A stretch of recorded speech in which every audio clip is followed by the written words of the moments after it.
What's up? Getting up here late. Hey guys, how y'all doing? It's Byron here, your real estate investor next door.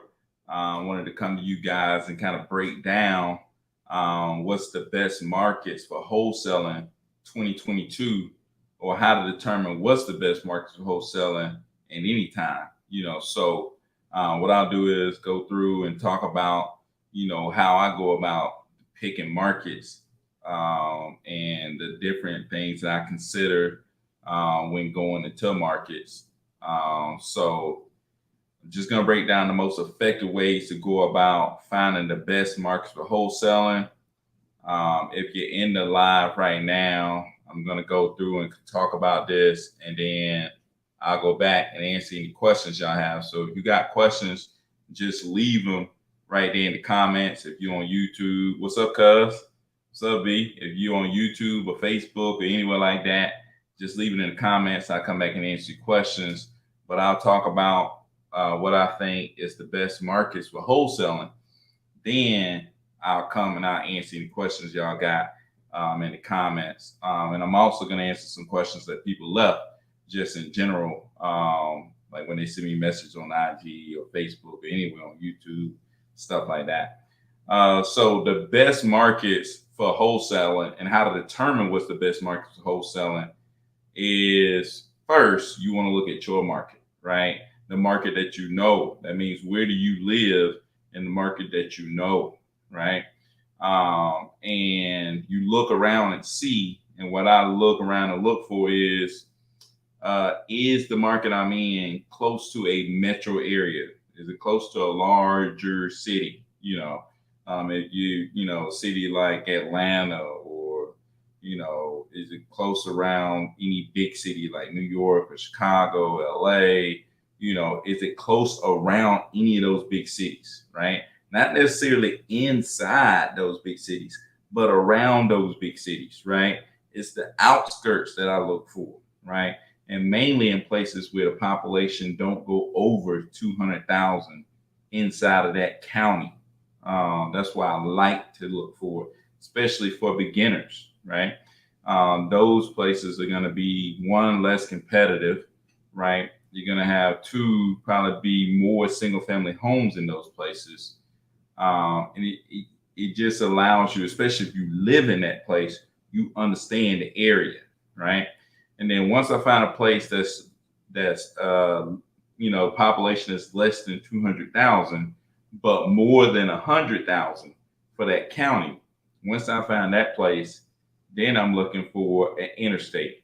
What places along the interstate, right? So you may have a county, but there's a certain town that's along the interstate within that county, right? So I want to target zip codes that run along the interstate, because a lot of times people that live close to the interstate, they're taking that interstate and they're going back and forth in between work. They're going back and forth in between taking kids to school, this and that. And they usually, want to probably move and get closer to work, move and get closer to a certain school and stuff like that. Those people seem to be more transient, right? Those places that's along the interstate seem to just be more transient. So I look for transient areas. That means people are constantly moving in and out. Places that's not too big, definitely outside of the city, right? And you want to find those towns those zip codes that's along the interstate, right? That are most transient.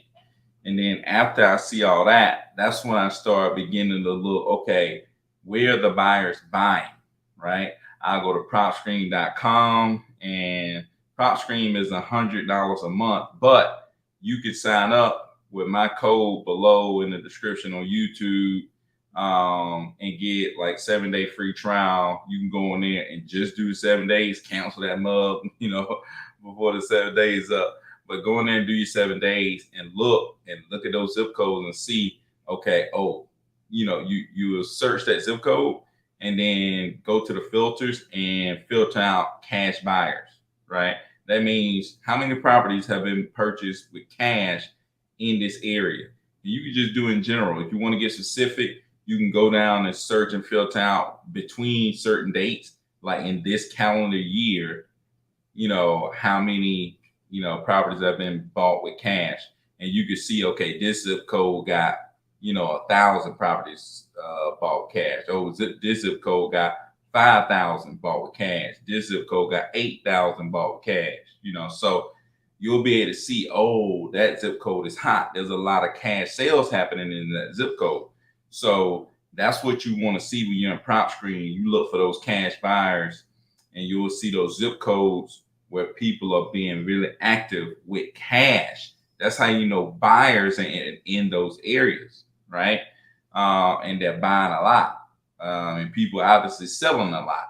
So that would tell you right there that, hey, this is a hot zip code. So I always look at population versus how many cash sales, and I kind of compare them.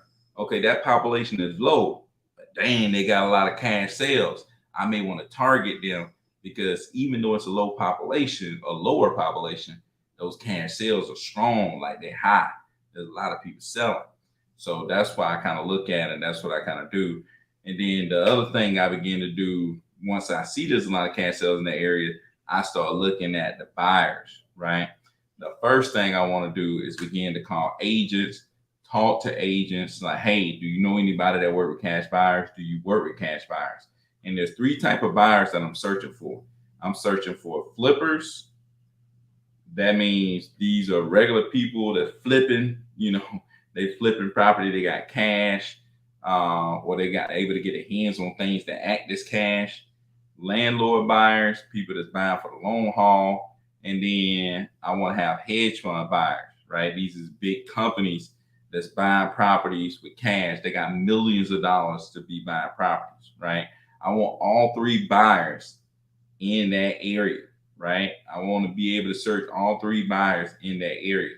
Most times in any area, they're going to be flippers. In any area, there's going to be landlords. The hedge funds don't buy in every area, right? So you need to know, like, hey, if these hedge funds are not buying in this area, I don't want to go there, right? Because that eliminates one of my set of buyers. I can go looking at another area and still find flippers, still find landlords, and find hedge funds in those areas, right? So I want to be where the hedge fund is. I want to be where the local landlords is, and I want to be where the flippers is. Not saying that I won't look in those areas, but I'd rather stick to, and I'm gonna hit harder those areas where I can find all three of my buyers. And mainly I'm finding those buyers through agents, right? Another way I find those buyers is through Facebook. You can go on the Facebook Real Estate Investment Group and kind of search through there and see who's really active. Look them up, look at their profile, hit them up like, hey, look, I found this kind of properties in this area. Would you be interested? How should I go about getting properties to you? Do it that way. Another place I would go is biggerpockets.com. If you come across a lead, just post it on biggerpockets.com. You may have to be a pro member, but it'd be worth it. Like, that's how I found a lot of buyers. I posted a property on biggerpockets.com, and people start hitting me up. And then, I found that buyer, that buyer, that buyer. And you'll be amazed. If you find the right buyer, it could, you could sell $100,000 worth of stuff to them in a year. That means you can make $100,000 off one buyer in a year. You just got to find the right one that's really, really active. But so calling agents, good way to find buyers. Facebook Real Estate Investment Group, good way to find buyers. Biggerpockets.com, good way to find buyers. And when you do all this stuff, sometimes you're going to run into other wholesalers and going to be wholesaling your deals, right? I mean, that's cool. As long as you're making money, that's cool. The key is make sure when the wholesaler go wholesale your deal that you go back and try to figure out who ended up buying it and try to get the contact for the person who ended up buying it. That's the key. And then, if you don't find it within the paperwork, go back after it's over with, go back and bring that property back up and see who bought that property and see the name of that person and try to figure out, where did that come from? So that's what you want to do. So, but those are the three best ways to find buyers. And then you can just look at flip properties in that area on Zillow and then call up that flip property and be like, hey, I ain't trying to buy it, but it seemed like it was flipped. Is this a flipper that's working on this, property, right?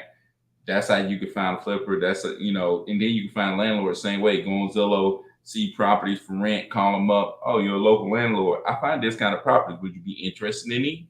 You know, or getting more of these discounted properties? Do you know any of your friends that may be interested in buying discounted properties?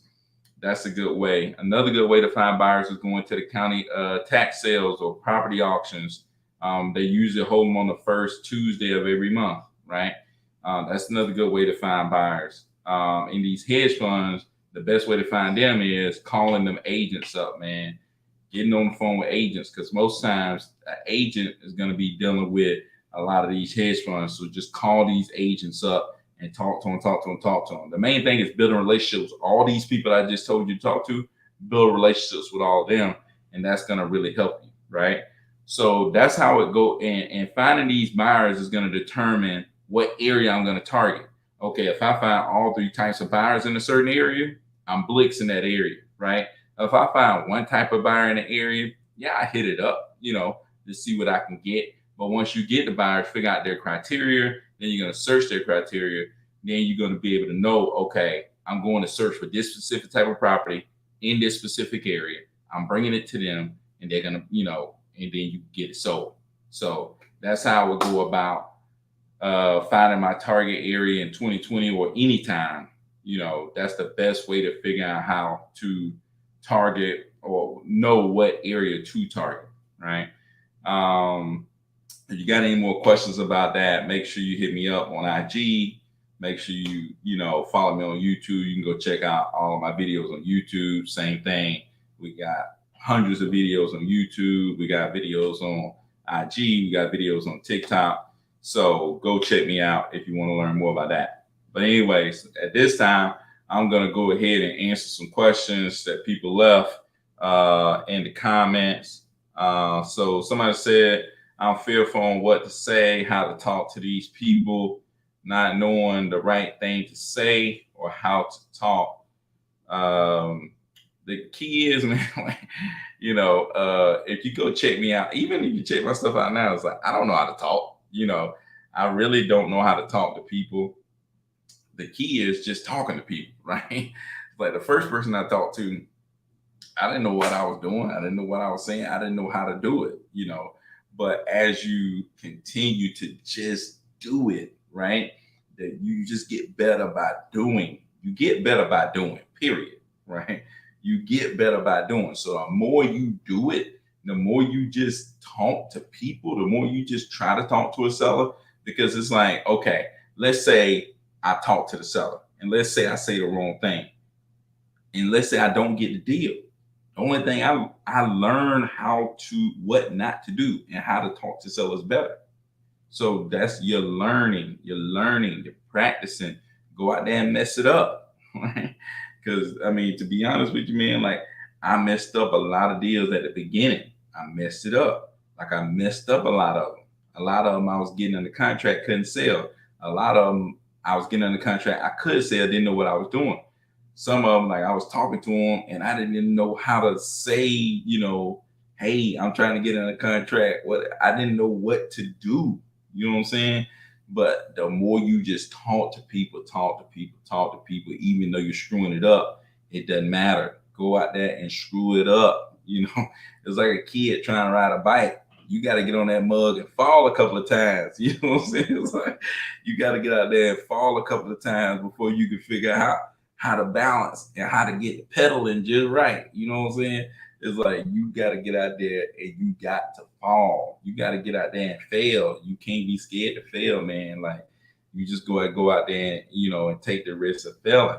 That's the thing, man. You can't be scared to go out there and fail. Like, so yeah, man, that's what I would say. If you're scared to go out there and talk to people, I definitely understand the feeling. I mean, I still feel that way sometimes, even now. You know what I'm saying? That I don't know exactly what to say to people, but I just go out there and just do it. You know, I just know I got to go out there and do it because I think I heard Keith Everett say this, or somebody said this. It's like, what if you knew by talking to this person $10,000 on the other end of that, right? What if you knew that this person really needed you to help them, right? What if they really need you to help them get this property sold? to help solve their situation. There's a lot of people out there that really don't know how to get a cash offer and sell the property that they need to sell. There's some people that struggle with talking. There's some people that struggle with anxiety. There's some people that struggle with a lot of stuff. And you could be that person that comes and help them in their situation. You know what I'm saying? So you got to be thinking about more than just yourself. You got to be thinking about the other person, right? You're providing a service to people. You're providing a service. You're giving the cash sale. You're doing it timely, right? You paying all the costs. That means they ain't got to come out of pocket for nothing. So just being able to talk to people, build relationships with people, you providing a service to people, right? And people need that out there. A lot of people like, oh, wholesale is that, this, that. It's like, dude, people need you. People need service, man. You provide the service. You provide the service, you get paid for your service. Right? You get paid for your service. Same thing for buyers. There's some buyers out there. There's people that's flipping houses that need cheap properties. Like they need them. So, they call me like, hey, you got anything? I ain't got nothing, man. I try to bring you what I can. It's like they need you. You're providing a service. So at the end of the day, you got to understand it's not just about you, man. You playing a bigger role. You know what I'm saying? You playing a bigger role. And that's one thing I got from King Kong. It was like, you are, you pose as a worker. Like I am a worker. Like when I pick up the phone, I'm a worker. Right? I'm not the guy that's walking around with money buying your property. I'm a worker. I'll tell you, look, I'm a worker. I work with other investors that's buying properties. I'm the guy that go out there and look for properties for them. I bring the properties to them, right? That's what I do. I'm like a service provider for buyers, for investors. They got plenty of money, but they ain't got the time to go out here and talk to you and, to go out here and talk to you or find these properties. So I'm the guy to go out there and do all the talking and bring the properties in. They come with the cash. We close on the deal. But the thing is, like, you are providing that service, man. It's bigger than you. So just thinking about those other people, maybe that'll help you out, and just play your role, man. Play your role. So how do you, somebody said, how do you know if it's a flipper? So, kind of hard question, but I don't know what context you're speaking in. But most times, it's a flipper, like when the property is sold and then it turn around and be sold again. You know what I'm saying? So, like, let's say somebody buy it at $90,000 and then boom, you see it is like somebody finna sell that mug again for like, 150 or 200,000. You know what I'm saying? It's like, okay, this property was just bought and then it's gonna be sold again. That's a daggone flipper. You know what I'm saying? Because landlords is gonna be bought and rented. Hedge funds is gonna be bought and rented more than likely, right? But when you see it bought and then a couple months later, it's back on the market to be sold, yeah, they flipping, man. They flipping. So let me see. What incentives does a realtor have in working with a wholesaler? A lot. You know what I'm saying? Like, dude, man, these realtors have a lot of incentives working with wholesalers because it's like, how many deals you think I wholesaled in 2021? I wholesale over 50 deals in 2021. That's my first full year wholesaling. Wholesale 50 deals. So you telling me a real estate agent don't want 3% on 50 more deals, right? How many deals is a real estate agent doing? The typical real estate agent, how many deals are they doing, right? Probably not a lot, maybe not 50, not in 1 year. So let's say if a real estate agent crushing, they doing 100 deals a year, right? If you can meet one person, if somebody just met me and made sure that I was taken care of all year, that'd have been 50 more properties for them. Let's say hypothetically, and I know that on average those properties was $200,000 a piece, right? Let's say you getting 3% on that $200,000. What's that? Is that $6,000? Y'all let me know. That's $6,000, right? You getting 3%. That's $6,000. Let's say there's 6,000 times 50. What is that? 6,000 times 50. You know, you getting $6,000 50 times. I don't even know how much that is. They gotta be like 300,000. 600 times 50. No, that's what? Yeah, that's 300. Is that 300,000? I think that's 300,000. You know, even if you gotta pay whatever, it didn't even matter. You know what I'm saying? It's like, dude, even if you gotta pay 80% of that, you still that's off one person, dude. Yeah, that's off one. Appreciate that, cuz. That's off one person, man. That's one wholesaler bringing you that much cheese. Just meeting one wholesaler can change life for a realtor. That can bring people with cash, and realtors deal with cash buyers all the time.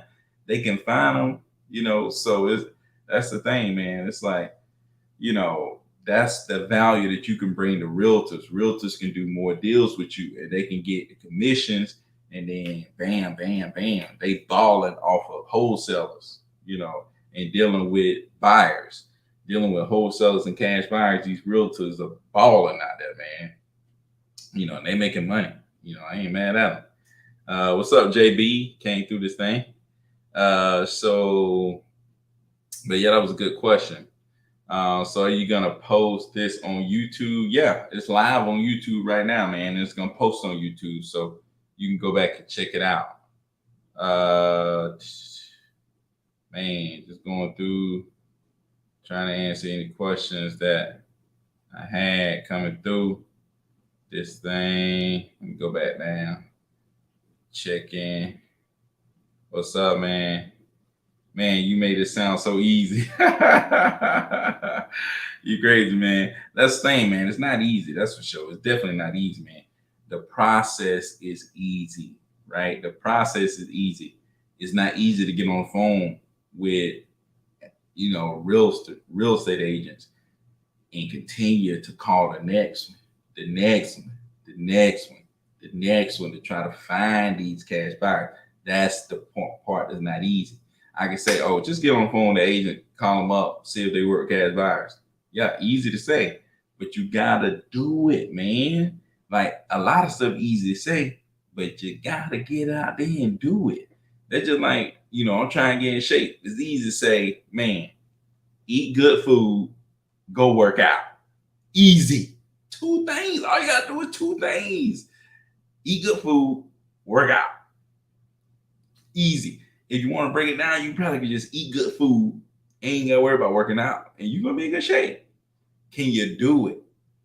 Most people can't, man. It's the discipline, man. It's the discipline up here to be able to actually do what you want to do.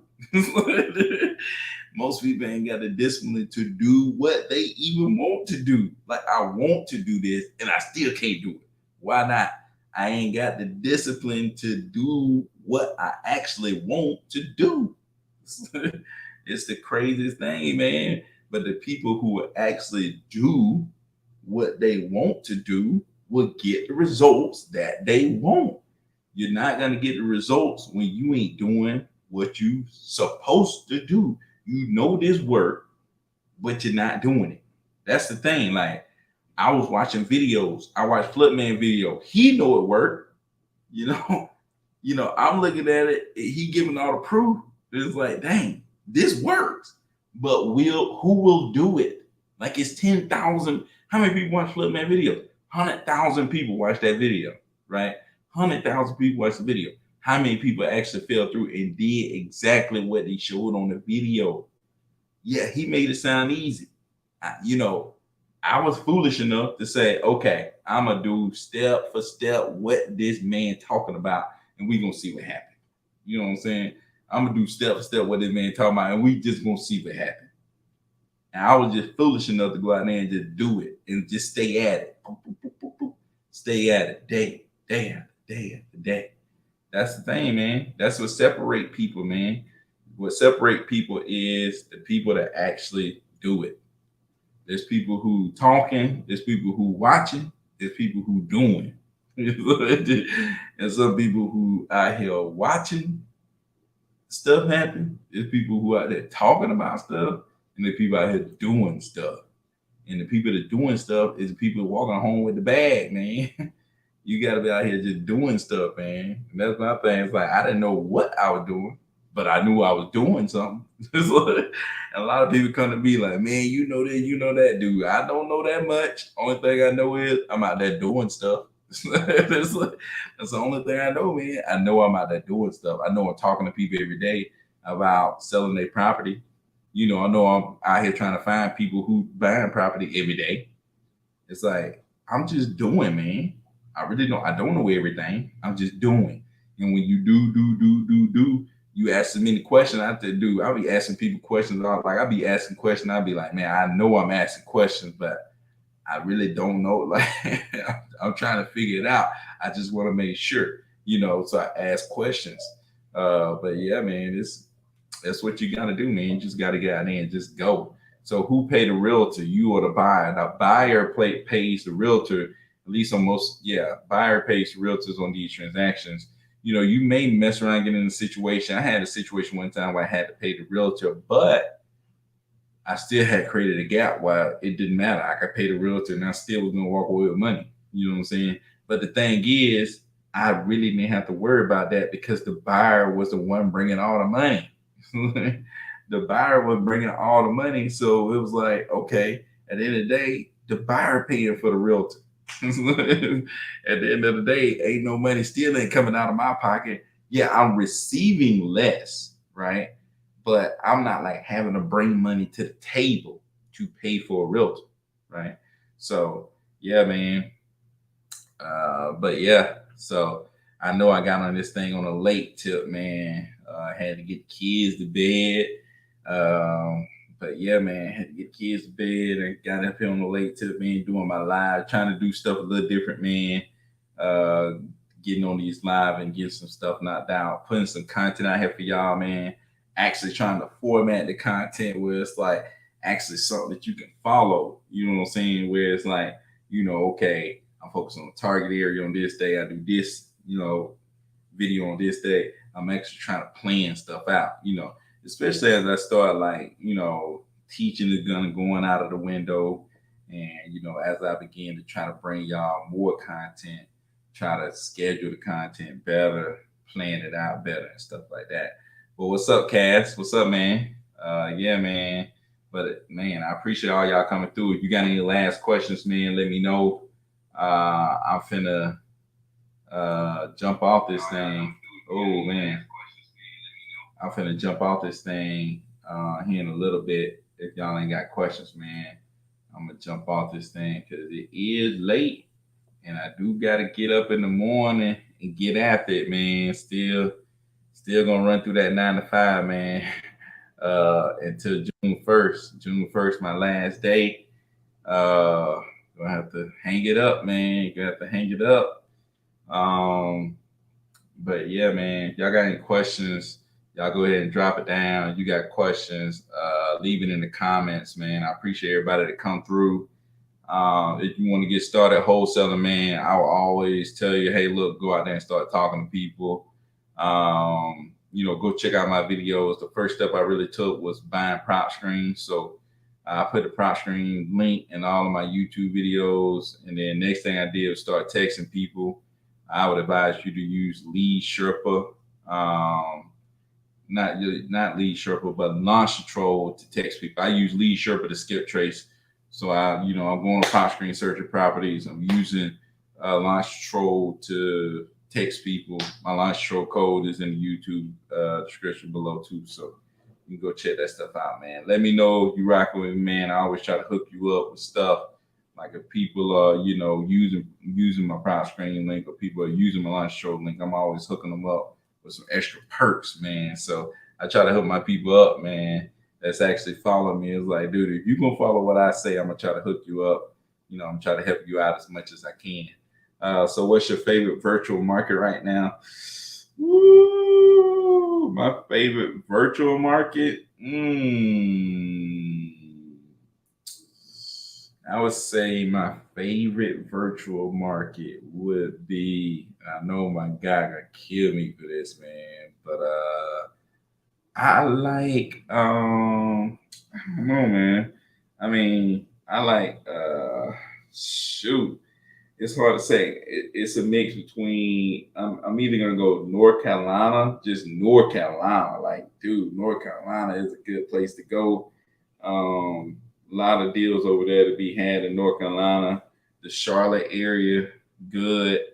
Uh, so yeah, I would say that's one of my favorite virtual markets that I just like. Like I see it and I'm like, dang, I like that. I mean, not even I don't even really be messing with North Carolina like that. Orlando's been good to me. Yeah, I would go say that too, man. But I'm trying to protect my guy. I got a guy that's down there in Orlando, man. I know he be every time I mention stuff, stuff, he be like, man, why you telling the people? It's like, dude, Orlando is nice, man. I'm telling you right now, dude, Orlando is nice. Really, Florida is hot, man.